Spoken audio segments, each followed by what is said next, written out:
I'm here at the Consumer Electronics Show in an exhibit put together by style website Refinery29 of wearables and home goods that are designed for millennial women.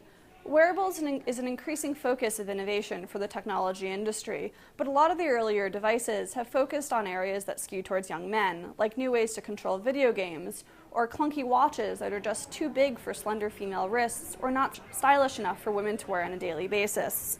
As this new sector emerges, makers are keen to start broadening the potential market for these goods, and a lot of the gadgets that are here on display are early examples of where they're going. I think when we saw first generation wearables, it was really obvious that people had a piece of technology on them.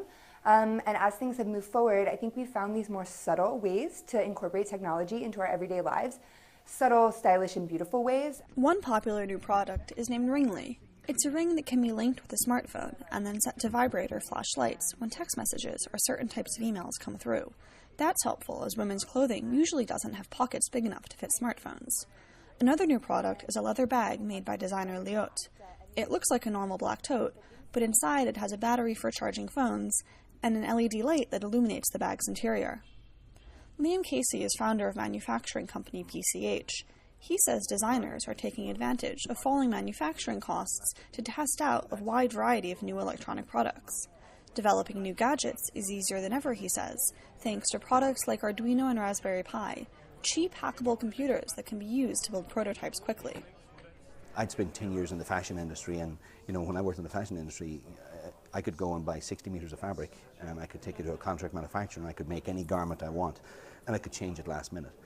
When I entered the technology world, I saw you had technology roadmaps, product roadmaps, so it was really difficult to get flexibility and to get innovation. So when we saw Raspberry Pi, Arduino, Galileo from Intel, and then Android, Linux, and then 3D printing, when we saw these tools, or I call them the fabrics of technology, became available to everybody. That's when you saw a huge amount of innovation. Companies behind other new technologies are trying to expand their market by expanding functionality of their devices. Virtual reality is a case in point.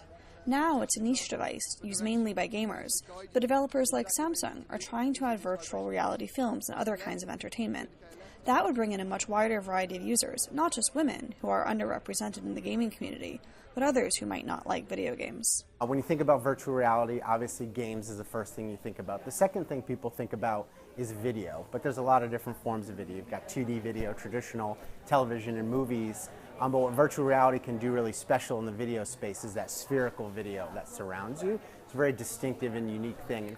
Women clearly have a lot of spending power, and as fashion designers get more active in building new wearables, tech companies are hoping they're going to catch some more of those dollars. Sarah Mishkin for the Financial Times in Las Vegas.